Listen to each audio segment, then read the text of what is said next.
At 68 years old, country music legend Dwight Yoakam has finally broken his silence, and what he just revealed is sending shockwaves through Nashville and beyond. For decades, fans and critics have speculated about the man behind the rhinestone suits and signature twang. Was there truth to the rumors that followed him during his meteoric rise to fame? The answer is finally here.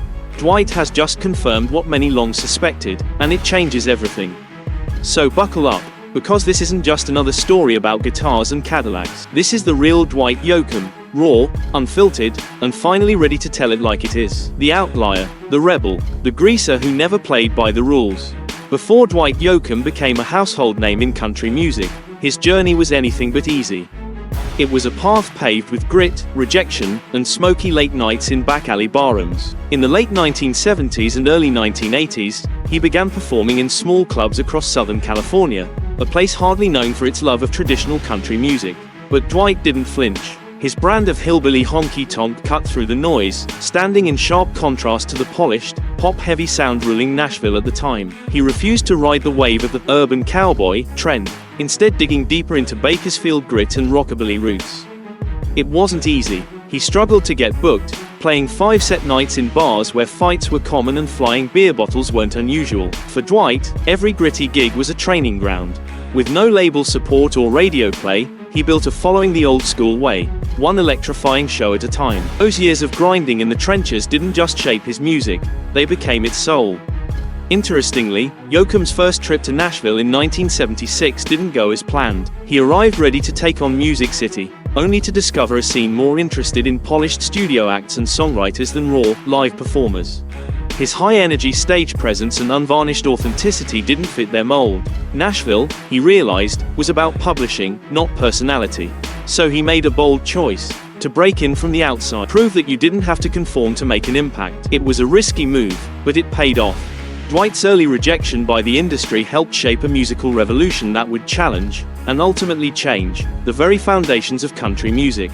When Guitars, Cadillacs hit the airwaves, it wasn't just a hit. It was a declaration. It was the battle cry of an artist who had clawed his way up, one song, one dive bar at a time. After years of being overlooked, Yoakam's 1986 debut album Guitars, Cadillacs, etc., etc., wasn't merely a breakthrough, it was proof that staying true to your roots could shape the genre to its core. Etc., etc. wasn't just a strong debut, it was a jolt of electricity straight to the heart of country music. Time when the genre was drifting into glossy, pop-influenced production, Dwight Yoakam's record yanked it back to its raw, rootsy soul. Produced by longtime collaborator Pete Anderson, the album celebrated the Bakersfield sound, a sharp-edged, guitar-driven, honky-tonk style born in California. In the opening chords, it was clear: Yoakam wasn't here to blend in. He wasn't chasing trends. He was carving out a new path, steeped in tradition but fueled by rock and roll fire. The lead single, a spirited cover of Johnny Horton's Honky Tonk Man, climbed the charts and announced his arrival with swagger.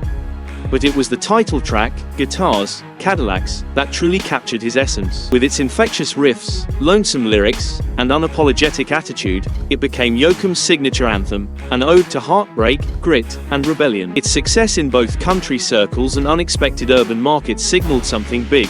A hunger for authenticity was surging, and Dwight was the answer. The album didn't just hit, it exploded. Guitars, Cadillacs, etc., etc. earned double platinum status, winning over both fans and critics and earning Yoakam praise as the man who redefined what cool could look like in country music. Where others polished their edges, Dwight sharpened his. He was the real deal, equal parts showman and songwriter, with deep respect for the legends who came before him. Yoakam didn't just sing country music, he embodied it. His throwback style and rebel spirit made him a revivalist with revolutionary flair. The album launched him from the backrooms of LA rock clubs to sold-out shows nationwide. More importantly, it proved something Nashville had nearly forgotten. There was still room in country music for bold voices, old souls, and fearless risk-takers. What began as a gamble became a movement. And Dwight Yoakam, against all odds, became a pioneer whose influence would echo across generations. Came a twist no one saw coming. Dwight Yoakam teamed up with Beck. Yes, that Beck, the alt-rock icon known for genre-defying, rule-breaking innovation.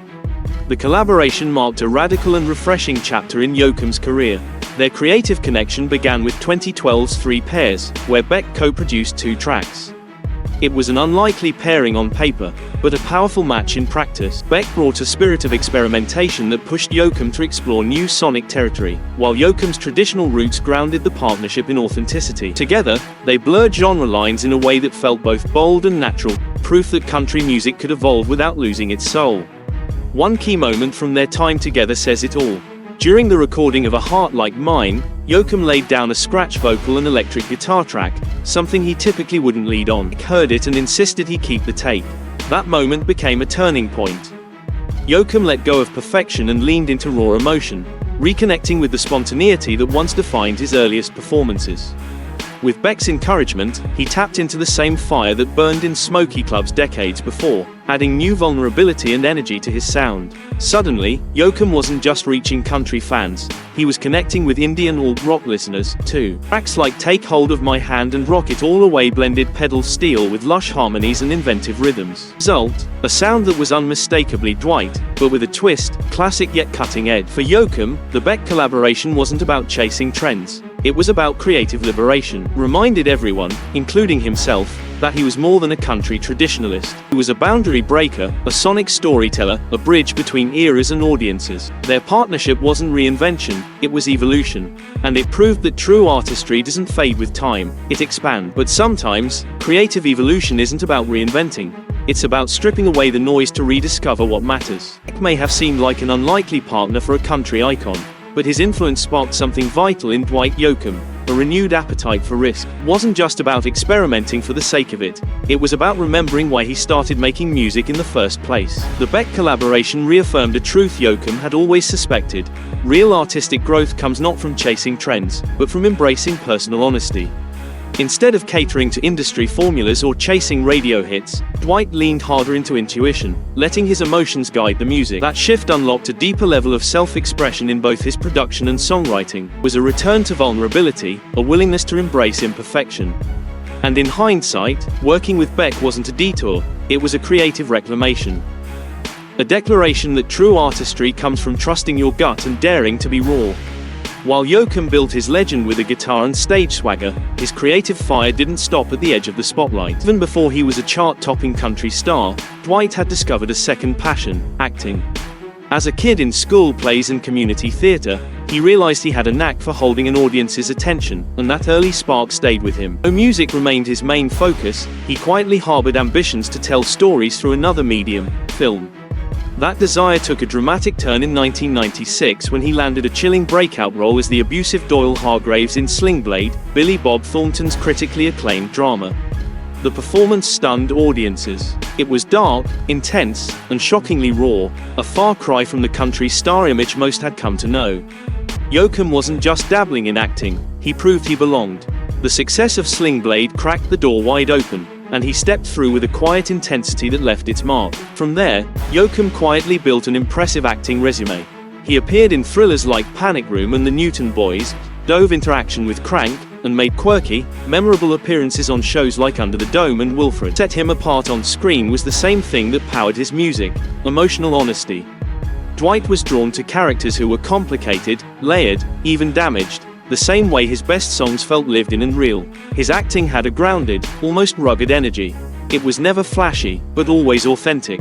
For many fans, it was a revelation. The honky-tonk hero could hold his own in a tense drama or eccentric indie just as easily as on a festival stage. Whether with a guitar or a movie script, Dwight was always doing the same thing: telling the truth, one beat at a time. His leap from stage to screen wasn't a reinvention, it was an extension of his artistic vision. And it only deepened the bond between him and his audience. His approach to film wasn't all that different from songwriting.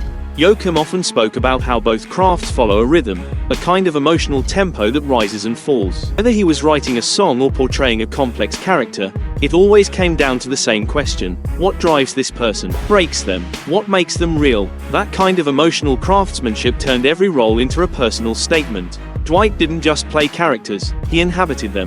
He shaped them from the inside out, just like the stories in his lyrics. His transition into acting gave him a whole new platform to express himself, not by competing with his music, but by complementing it. And in doing so, he reminded everyone that genuine talent doesn't recognize borders. It flows through any medium it touches. But if Yoakam's work in Hollywood expanded his audience, his journey through Nashville's music establishment was far more contentious. From the very beginning, Dwight's traditionalist style ruffled feathers. At a time when mainstream country was leaning into the polished, pop-infused, urban cowboy sound, Yoakam showed up like a ghost from another era. Instead of synths and sheen, he brought steel guitars and Bakersfield grit, the raw, twang-heavy sound championed by icons like Buck Owens and Merle Haggard. The gatekeepers of country radio and record labels, his music felt like a step backward. But to a growing audience hungry for something real, Dwight felt like salvation. His refusal to conform wasn't just brave, it was necessary. And it kicked off one of the most interesting feuds in modern country history. Yoakam's music, though deeply rooted in tradition, had an edge that didn't quite fit the Nashville mold. His image didn't conform either. With his skin-tight jeans, flashy jackets, and low-slung cowboy hat, Dwight's style sharply contrasted with the more polished, buttoned-up look of his contemporaries. This visual clash, coupled with his unapologetically bold personality, didn't sit well with country's gatekeepers. Dwight was rebellious, unconventional in a genre that had long prided itself on conformity. His decision to build his fan base in rock clubs and alternative venues in Los Angeles, rather than walking the well-worn path through Nashville's Music Row, only deepened the divide. Dwight wasn't seeking approval, he was carving his own lane, and he wasn't looking back. In true independent spirit, Yoakam doubled down. He partnered with producer Pete Anderson, a kindred creative spirit, and together they fused honky-tonk tradition with rock and roll attitude. The result was Guitars, Cadillacs, etc., etc., an album that resonated deeply with listeners, even though Nashville had given him the cold shoulder. The album's success was undeniable. It was a bold declaration, a traditional country album that didn't play by the rules and still climbed the charts. Yoakam's refusal to conform wasn't just an act of defiance. It was proof that there was a demand for authenticity in country music, a demand that wasn't being met by the mainstream. It was an affirmation of Yoakam's instincts and his commitment to staying true to his roots. In retrospect, Dwight Yoakam's clash with Nashville was more about artistic tension than outright hostility. He wasn't out to burn bridges, he was pushing the boundaries of what country music could be, and that often meant stepping outside the comfort zone. Resistance helped open the doors for other artists who felt similarly, those who wanted to prioritize authenticity over formula. Over time, Nashville embraced more stylistic diversity, and much of that change can be traced back to Yoakam's early efforts. Though he was often labeled an outsider in his early years, Dwight proved that the rebels, the ones who refused to follow the rules, are often the ones who push the genre the furthest. But even the most iconic partnerships can face turbulence. Yoakam's long-standing collaboration with producer Pete Anderson, one of the most iconic creative alliances in country music, eventually hit a rocky patch. Nearly 2 decades, Anderson's guitar work and production style had helped define Yoakam's signature sound, from Guitars, Cadillacs to a string of successful albums that cemented Yoakam's reputation as a country traditionalist with a rock edge. Together, they created something truly special, an undeniable synergy that worked perfectly for both. But behind the scenes, cracks were starting to form. In 2004, things came to a head. Pete Anderson filed a lawsuit against Yoakam, claiming breach of contract and alleging that Dwight had failed to fulfill several concert obligations. Anderson argued that the cancellations caused significant financial harm, particularly since he had invested his own resources in preparing for the show. The lawsuit revealed deeper tensions between the two, including disagreements over management and business priorities. The case was eventually settled out of court. The details were kept under wrap. Neither side made public statements about the resolution, but it was clear that their long-term partnership had come to an end. The fallout from the lawsuit marked the end of one of country music's most influential creative partnerships. Dwight Yoakam's split with Pete Anderson was more than just a legal battle. It symbolized a fundamental shift in Yoakam's career. After their breakup, Yoakam took a more hands-on approach to his music production, granting him greater creative control but also altering the sound that had become so familiar to his fans. Despite the acrimony of the split, both Yoakam and Anderson have remained respectfully silent about the details of their partnership.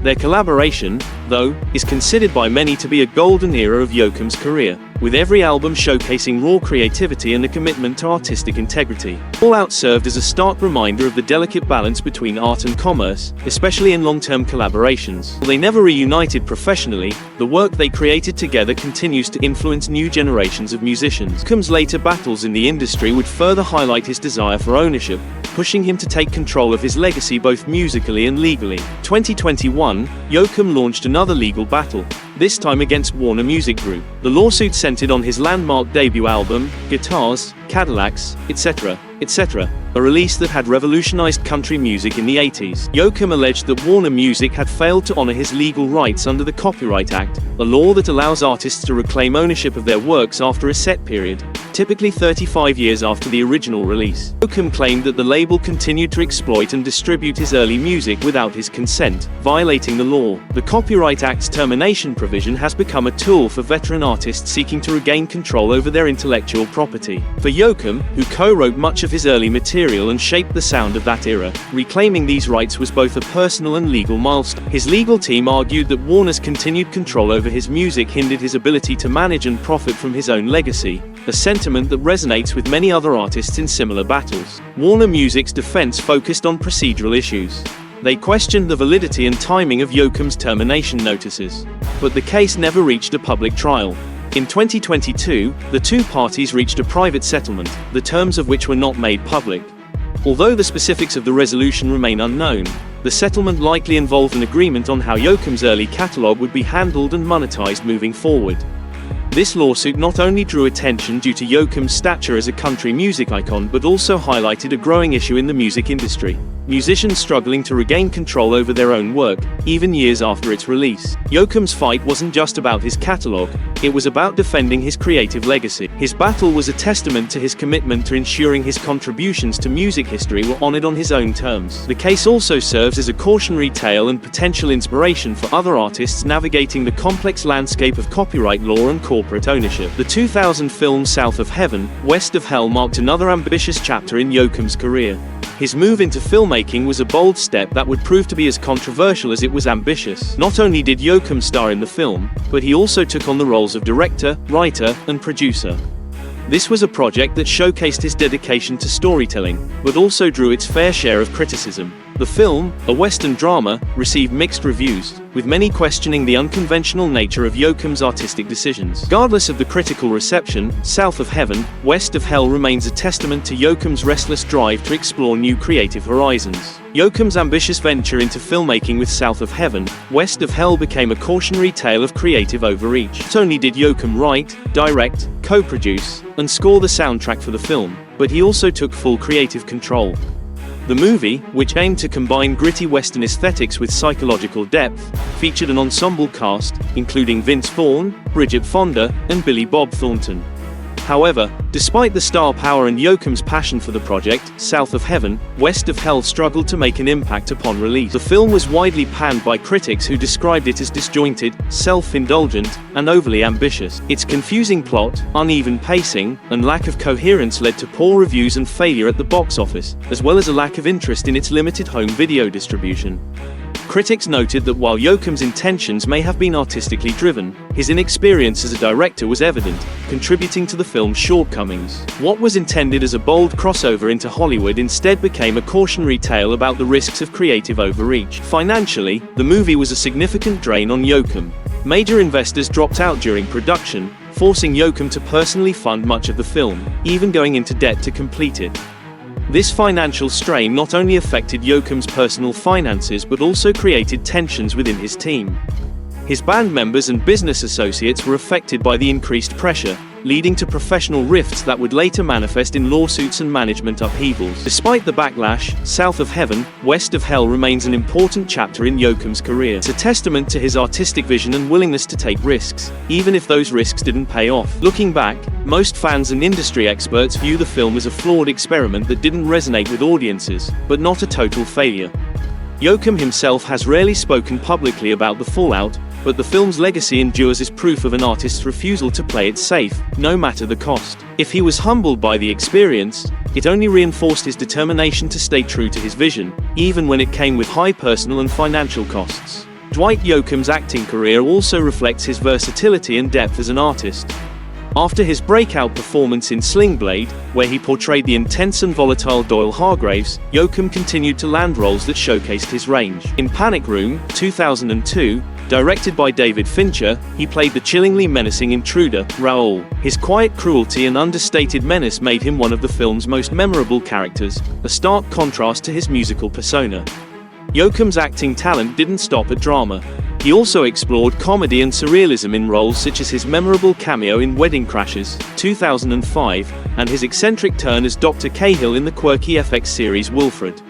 These roles allowed him to expand his range, proving his ability to balance humor with the intense, dramatic roles that had initially defined his acting career.